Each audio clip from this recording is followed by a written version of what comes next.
अगर किसी से बात करना है तो आँख से आँख डाल के बात करो। किसी से डरना नहीं। किसी से डरेगा तो तुमको और डर दिखाएगा। और मैं खुद किसी से डरता नहीं।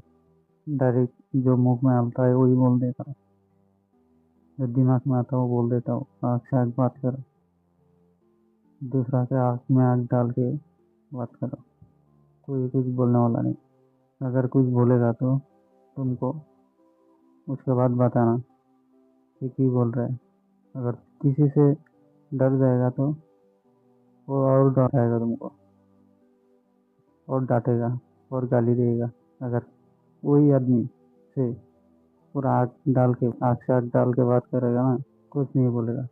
बोलेगा बंदा चाहिए, डरता नहीं किसी से। अगर कोई रिश्तेदार आया, कोई तुम्हारा चाचा होगा, कोई मामा है, ऐसा तुम्हारा पापा भी है, उससे भी डरना नहीं। डायरेक्ट डायरेक्ट बात करो। डरेगा तो और डर दिखाएगा तुमको और डांटेगा। इसके लिए बोलते हो आँख से आँख डाल के बात करना। किसी से डरना नहीं। अगर हम इंसान है, तुम भी इंसान है, पता नहीं तुम क्यों डरोगे। पूरा अपना में हिम्मत रखो।